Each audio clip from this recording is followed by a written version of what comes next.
Hey, welcome and thanks for joining us on World Insights. I'm Li Qiuyuan in for Tianwei tonight. On our program tonight, foreign ministers from China and ASEAN countries unite in a common stance over the South China Sea issue as all parties join hands to call for peace and stability in the long-disputed waters. Plus, China steps up family doctor services nationwide as the world's most populous country works to make the first line of public health care available for all citizens by 2020. But could this goal prove too ambitious?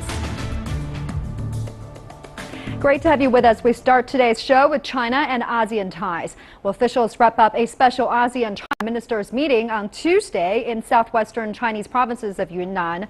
Cooperation and development topped the meeting's agenda, while peaceful means to resolving South China Sea disputes were also reaffirmed. Before we go to our discussion, let's take a look at this first. Top diplomats from 11 countries adopted a joint stance on the South China Sea disputes. We all emphasize that we should jointly maintain the peace and stability of the South China Sea and enhance the security and prosperity of the region.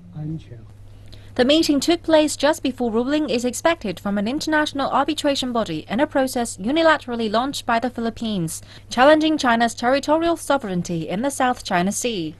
China refuses to recognize the arbitration court's jurisdiction, saying that issues of territorial sovereignty are not governed by the UN Convention on the Law of the Sea.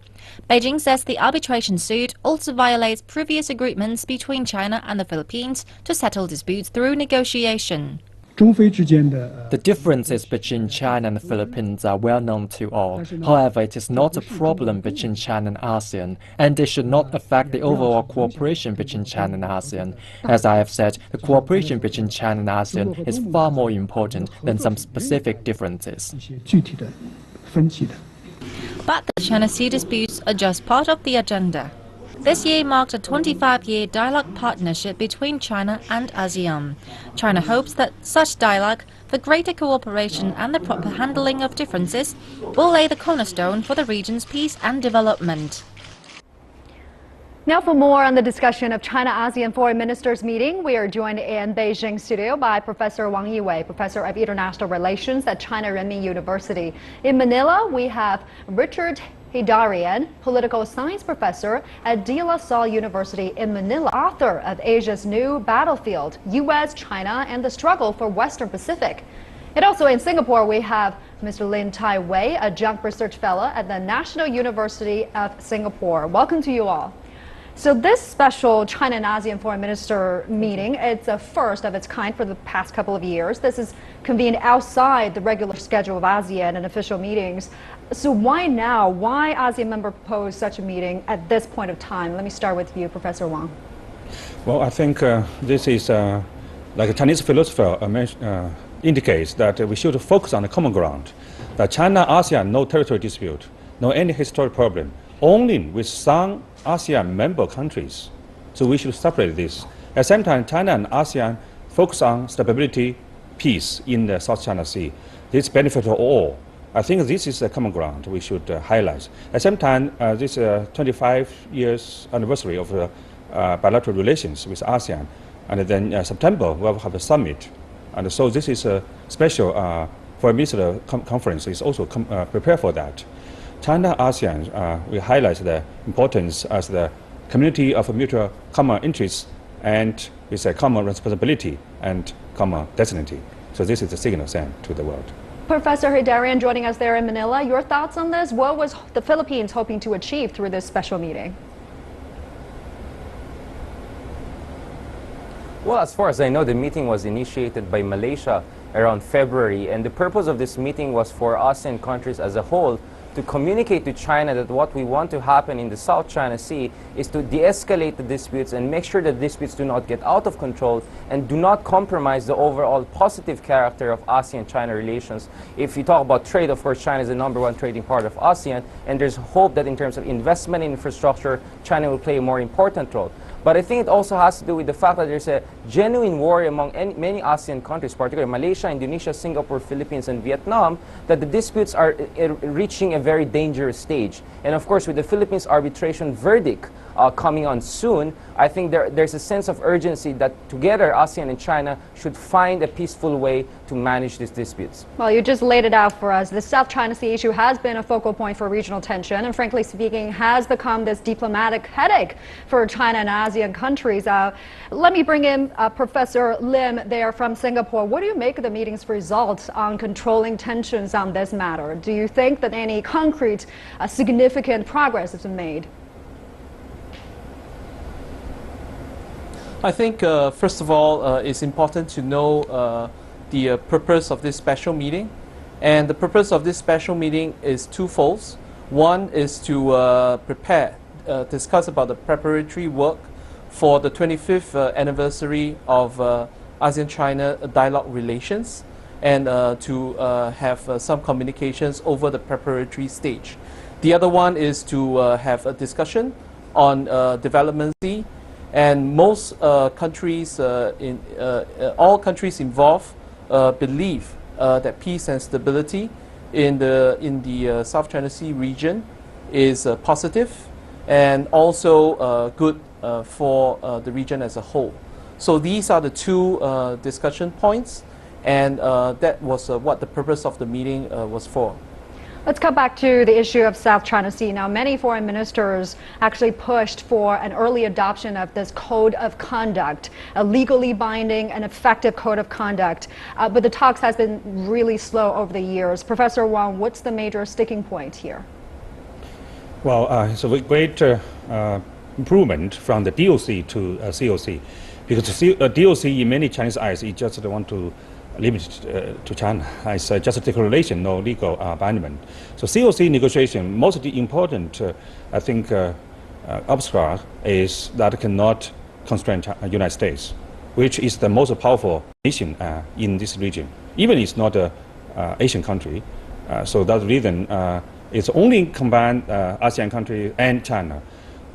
But this is maybe a future potential obstacle and problem. Professor Hidarian, how powerful will this code of conduct be? Because the DOC now we have, it's not a legally binding agreement. It only aims to ease tensions, but not resolving this underlying conflict. It also lacks a dispute settlement mechanism. So how influential will a code of conduct be on that front? Right. I mean, it has been more than 14 years since the signing of the Declaration on the Conduct of Parties in the South China Sea, and there's a sense that not only are we lagging behind times and developments on the ground in terms of adopting a legally binding code of conduct, but it seems the very spirit of the of the Declaration on the Conduct of Parties in the South China Sea is not also being respected. I mean, depending on what country you ask, I think all of us agree that certain claimant states are engaging in unilateral actions or are engaging in actions that go against the very spirit of the Declaration on Conduct of Parties in the South China Sea. There's also hope that certain claimant states are resorting to force or threatening the usage of force. So it seems that the DOC itself is not being respected. In my opinion, COC is important in principle, but I think what's more urgent for us to have right now is a total freeze on reclamation activities, not only by China, but also by some ASEAN countries who have been also accused of being engaged in reclamation activities. I think all parties, including China, should refrain from unilateral actions that will jeopardize regional security. And I think it's very important that no country, especially China, will not impose any exclusion zone or air defense identification zone in the area. I think that should be the priority right now. And then in addition to that, I think we also have to find a common stance on how do we make sure that our claims in the area are consistent with prevailing international law, not historical claims that are not backed up by evidence or are not consistent with prevailing. I want to give a chance to Professor Wang to make a response to what's just been said. What do you make of the accusation that has been made toward China's activity in the contested waters? Well, we know that the Philippines sued this case to the arbitration court. Actually, this is not the standing court. It's just because of the Philippines unilaterally demand, and then because of in this case, Japanese support, some judges still working, and also because of the Philippines will have the political changing. So this is political game. It's not just the particularly focused on the stability and peace in the South China Sea. At the same time, the international law not to tell you which island I said belongs to whom. You cannot do this. So the Philippines want to use this unilaterally, want to challenge the Chinese so-called night Dutch lines, and then to in favor of their sovereignty claim. This is, I think, we should make it clear. Professor Hidarian, a political game, is that what you would call it? You make of China's stance that it's saying that Philippines' move actually violates the UN clause and the DOC. Well, I think the really contents of the our good meeting. friends in Professor China Hidarian to from read Manila the first. statement that I'll get came to out from Professor Permanent Court of Tim. Arbitration in The Hague. Professor Hidarian, Yes, you go I ahead. think I encourage our good friends in China to read the press release that came out from the Permanent Court of Arbitration last October, which clearly said that, first of all, the Philippines arbitration case does not have to do anything with sovereignty claims. I think your guest from China is absolutely right. UNCLOS does not have a mandate on sovereignty claims. But the Philippines case is not about sovereignty. It's about maritime entitlement claims. It's about the regime of islands and determination of what kind of land features are we fighting over. And it's also about whether countries can exercise their sovereign rights within their exclusive economic zone. And the Philippines has already passed the admissibility and jurisdiction question. So what we are waiting right now is verdict. Number two, the Philippines under Article 287, Annex 7, has applied for compulsory arbitration. That's the right of every single country who is signatory to UNCLOS to apply for that. And it's not up to China or to the Philippines to decide whether the Philippine case is valid. It's up to the arbitration case, arbitral tribunal, in The Hague. And the arbitral tribunal has decided that on 7 out of 15 items forwarded by the Philippines, it can exercise jurisdiction. But again, we have to wait for a verdict. In my opinion, the thing is this arbitration case should not be a basis for greater conflict between Philippines and China. I think it should be a basis for the two countries to move forward. And we know that this arbitration case will not be a game changer. It will be only one step in the direction of resolving these disputes peacefully. But again, as also mentioned a while ago, the Philippines will have a new president, so that also injects some sort of uncertainty about changes in how the Philippines approaches the South China Sea dispute. Some uncertainty indeed, and we can see that the Sino-Philippine tension continues to amplify ahead of this impending ruling by the Permanent Court of Arbitration. Let me bring in Professor Lim, joining us there from Singapore. Well, Singapore is not a claimant of the South China Sea. As an observer, how do you feel this case between China and the Philippines? Well, I think the meeting mentioned 3 very important points. The first point is that the ASEAN ministers noted the concerns about the developments in the South China Sea. And the second point is that they stress on maintaining peace and stability in South China Sea. And also the development to have peace based on legal as well as diplomatic processes. So that was the second point that was discussed. And for the third point that was discussed, it is hope that there can be a peaceful resolution to the disputes. So collectively, both ASEAN hopes that these 3 points can be resolved. These are long-standing issues. They can't be resolved instantly. Hopefully with dialogue, hopefully with exchanges and opinions, such issues can be discussed frankly. And also over time, there can be some agreements on certain points related to the issue, like maritime conservation, joint issues about handling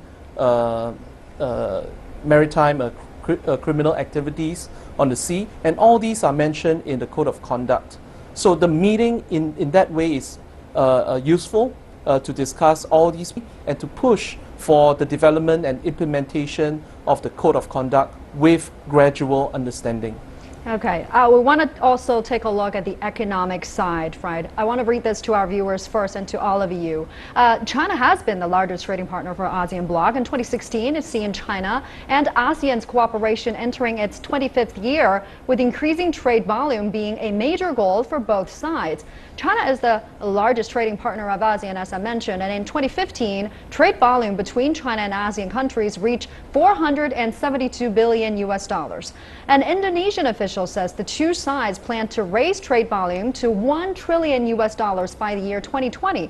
But many have worried that the South China Sea disputes would jeopardize the trade relations between China and ASEAN Bloc. Professor Wang, are you worried? Of course, some impact, but we cannot exaggerate the influence of that. For instance, the so-called the freedom of navigation, commercial meaning, no any problem. Even there are disputes always. So I think this is mutual benefit is not only in this region but also for other stakeholders, including United States, Europeans. So everybody focus on trade, focus on stability, no problem. Bilateral dispute, as Chinese experience, we have 14 land neighbors, all bilateral negotiate, solve this problem, only remain in the China-Indian. So the territorial dispute in the maritime, also I think we can bilaterally negotiate to solve this. No one can choose the case and then ask other countries like a superpower to back and then to solve this problem. I don't think this is the way. I think the dispute with the Philippines after the government change, I think it will come down, and it is good for ASEAN and good for China-ASEAN relations. Professor Hidarian, your thoughts on trade relations between China and ASEAN bloc? Well, right.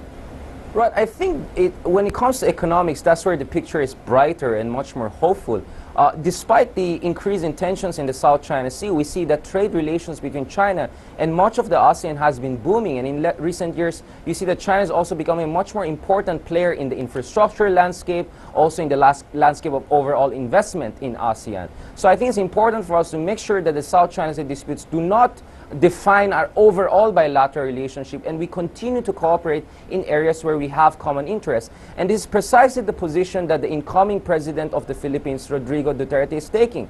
In his opinion, it's important to make sure that we put aside the South China disputes and try to deal with them separately from the overall bilateral relationship between Philippines and China. I think Philippines and China is one of the few bilateral relationships in the ASEAN that has actually suffered as a result of the South China Sea dispute. So I think it's really the Philippines and China who have to do some improvements and to make sure that the disputes in the South China Sea will not affect their relations negatively. I'm very optimistic that with the new president in the Philippines, there will be more emphasis on how we can bring in more Chinese investments into the Philippines so that the Philippines could also develop and move to the next stage of economic development.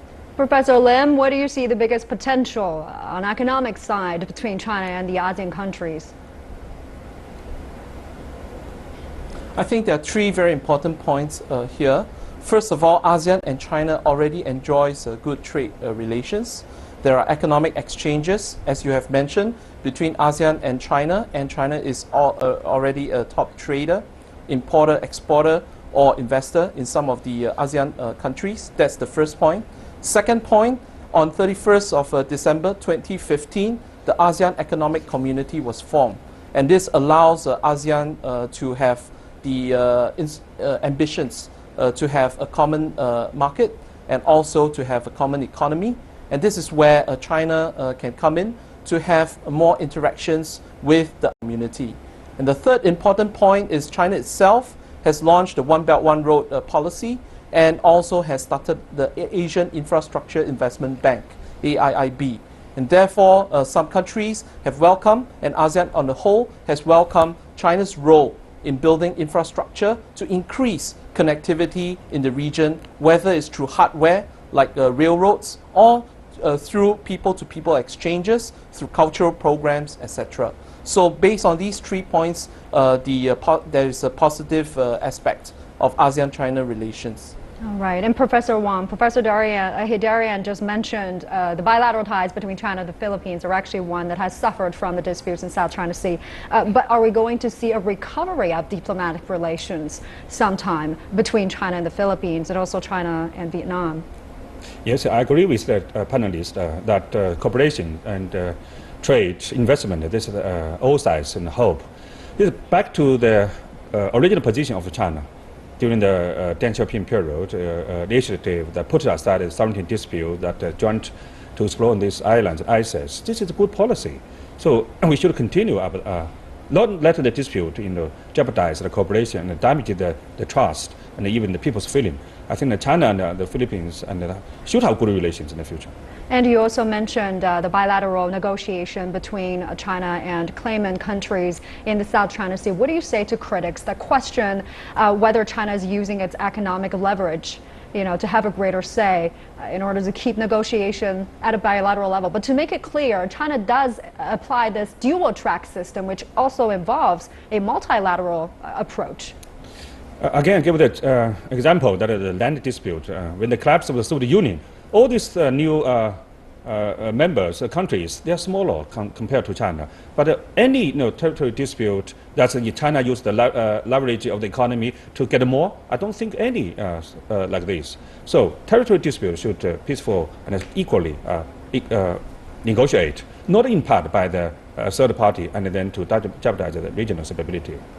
All right, we gotta go. We are running out of time. We have to leave it there. But thank you, Professor Wang, joining us in Beijing, and Professor Heydarian joining us from Manila, and Professor Lim joining us there from Singapore. Appreciate it. Now, for more, we have more on our show coming up next. Well, China takes public health care to the next level, setting an ambitious goal of making family doctor services well and truly available nationwide by 2020. Can Beijing overcome the challenges ahead? That's next. Welcome back. Now we turn to China's medical reform. Last week, the Chinese government unveiled guidelines to extend the family doctor system nationwide. The introduction of family doctors is expected to provide huge opportunities for independent institutions offering medical and information management services. Let's now take a look at this. Stepping up progress. China's health authorities recently released guidelines that aim to provide every family across the country with a qualified family physician by 2020. It also plans for 200 Chinese cities to come under the service by the end of 2016. And in 2017, coverage of family doctors will reach about 30% of China's population. That will include more than 60% of people in targeted groups such as the elderly, pregnant women, children, and those with chronic diseases. Some say the move will reduce health costs and make it more accessible to the public. Family doctors, just like health gatekeepers, once people feel physically sick, they can connect with their family doctors at any time. If it's diagnosed as serious illness, then the family doctor can connect with hospitals. But if it's diagnosed as an ailment, then family doctors can deal with it. So if we set up this system, the difficulty of medical treatment in hospitals can be solved. Doctors providing the service will mostly be general practitioners from grassroots hospitals and clinics, and qualified doctors working in rural areas. Family members can choose to sign service contracts with family doctors for a one-year term and pay a fee. They can opt to renew the contract or choose to sign with another doctor after a year. But for now, the biggest obstacle to the family doctor service would be the acute shortage of doctors. According to a report from China's Huatai Security, it would take up to 14 years for medical schools to produce enough doctors. I think the key is to train a large number of qualified general practitioners to assume the role as family doctors, so that they can get the trust of the people. General practitioners can solve basic medical tasks. They also know how to undertake health management. So to be a general practitioner is the most critical and fundamental vocation for family doctors. This is an attempt to shake up and rebuild the country's medical industry. But with the many obstacles that lie ahead, it may still take a long time to make this work. Now for more on China's family doctor service, we're joined in the studio by Fang Hai, professor at the China Center for Health Development Studies in Peking University, and director of the United Family Healthcare Center for Primary Care Education and Practice in Beijing. Meanwhile, in Boston, we have Dr. William Xiao, the KT Lee Professor of Economics at the Harvard School of Public Health. He's the internationally recognized for his work on healthcare financing and social insurance. Welcome to you all. So let's talk about China's goal of providing this family doctor service. Its goal is to provide more than 30% of its entire 1.3 billion Chinese population by the year 2017, and then to the entire population by the year 2020. I would say this is a quite ambitious goal. Do you think this is realistic? Let me start with Professor Fang here. I think it is very difficult to realize this goal, at the same time maintain the healthcare quality. You know what, in China we have 1.4 billion people, and then if 1,000 people has one family doctor, we need to have 1.4 million family doctors. According to the latest statistics, China only has about 3 million doctors or doctor assistant now. So in other words, you cannot produce so many family doctors in a short time, like 5 years. You mentioned a ratio 1 to 1,000. Right. Evelyn, what's a good ratio? What's a good doctor to patient ratio? So it depends on your scope of practice. I think one, just to clarify, so family medicine is a specialty, and to be different than 家庭医疗, which is home health. So family doctors and other specialists like pediatricians, internal medicine physicians may provide home health as part of their care, but all of the three of the specialties are called what we call primary care.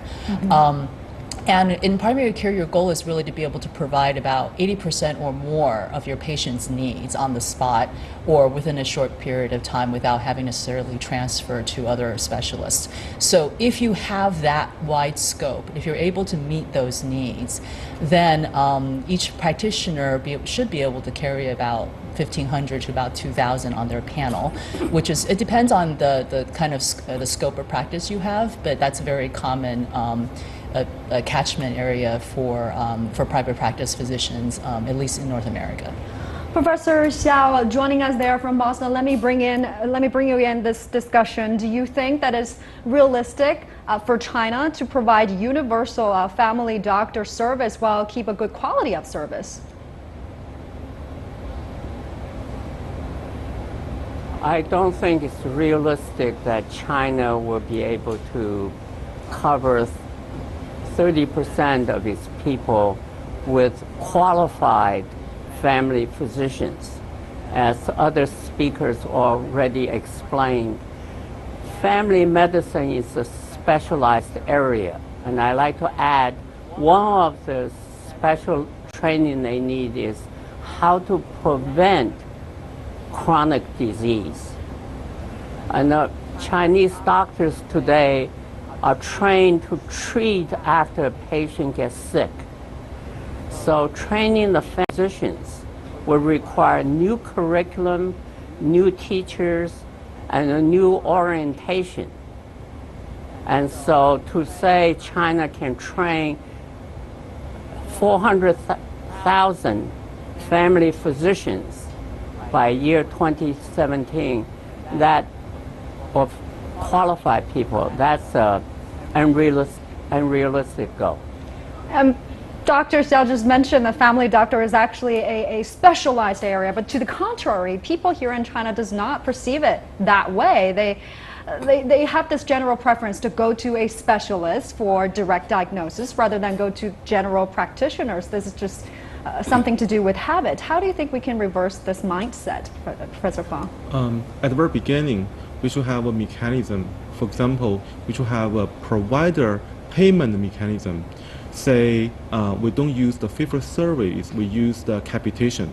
So the capitation provides the hospitals or the physician to have some incentive to cut the costs and provide high quality care.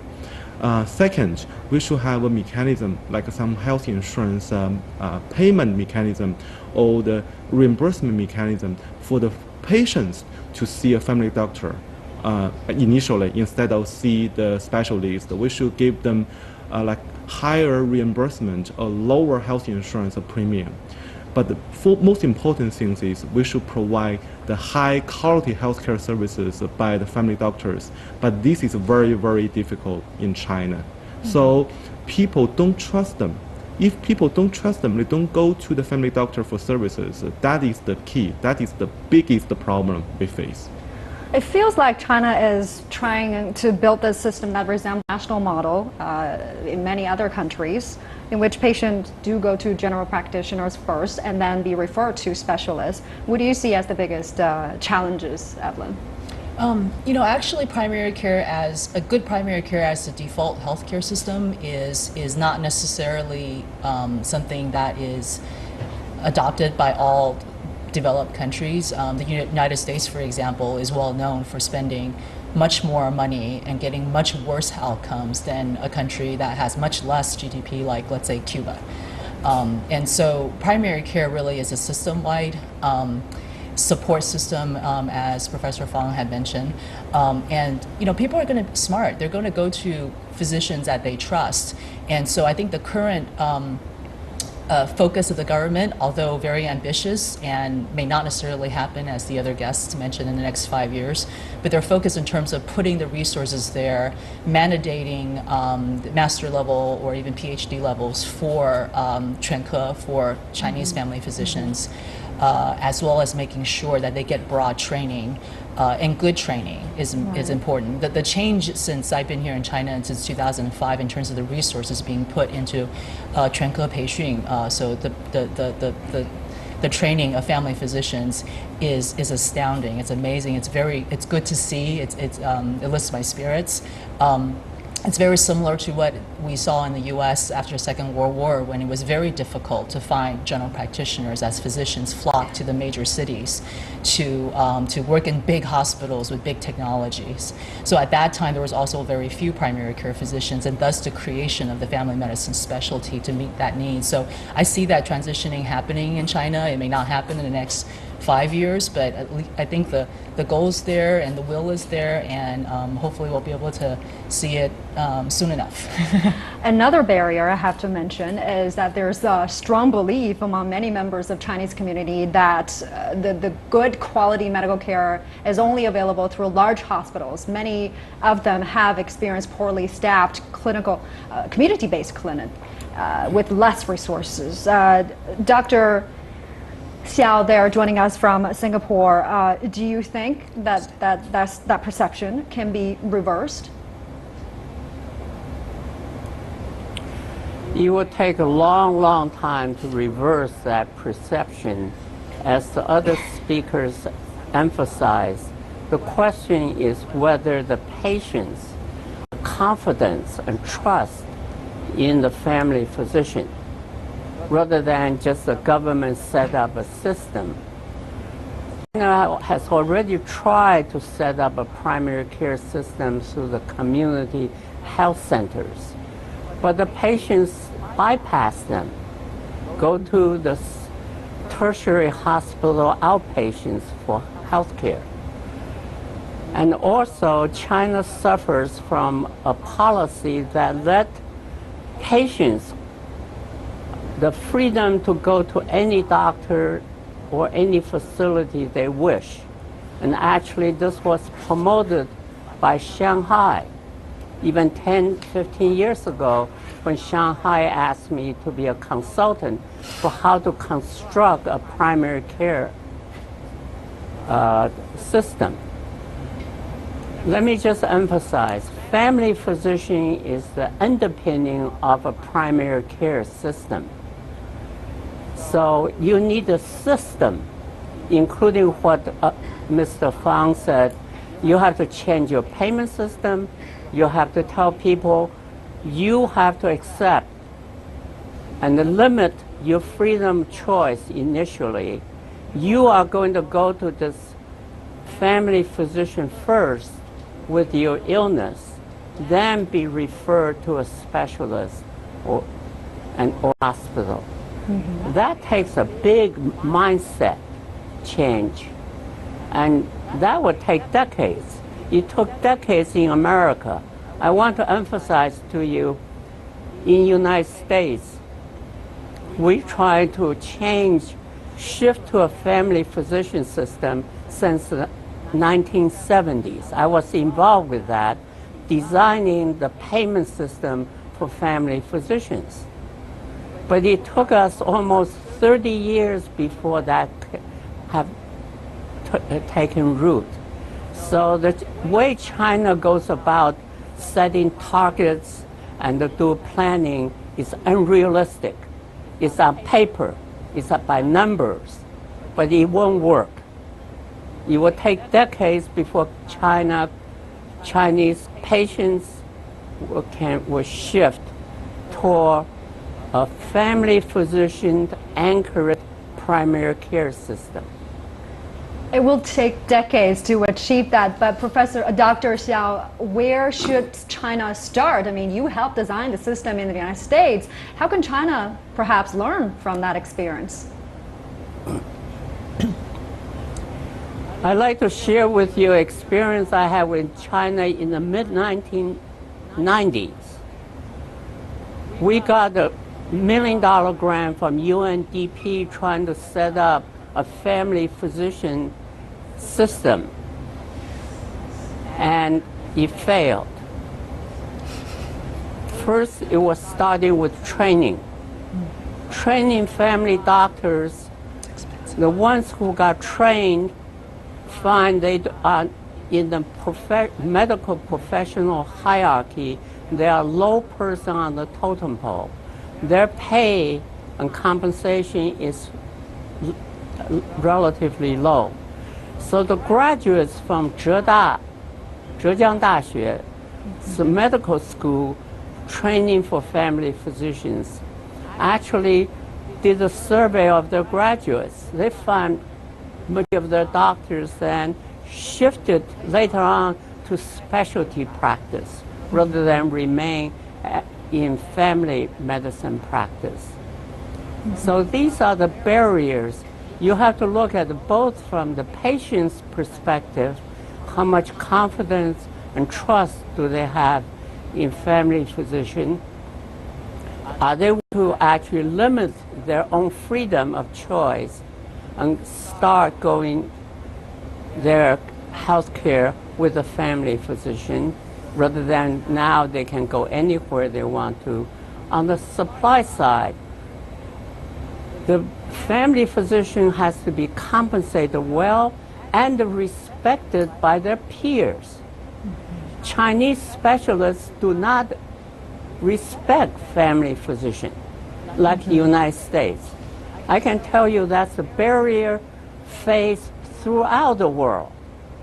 And that's why Taiwan, Hong Kong, Japan, just the neighboring nations to China, could not establish a family physician-based gatekeeping primary care system. So let's talk about this We know supply that's the side. ideal system. Let me bring in Professor Fang here. So Dr. Xiao just mentioned family doctors are not respected like other specialists. And you earlier mentioned we simply do not have enough general practitioners, but the government has set this goal of training 400,000 general practitioners by the year 2020. But how? Because many recent medical graduates are really uncertain about their career. They don't see their career progression as that visible or viable as that of in large teaching hospitals. So how can the government develop a way to attract or to retain these medical graduates? First, the family practitioner or general practitioner in China, not only in China but also in other countries, as Dr. Xiao mentioned, is not very attractive to the medical students.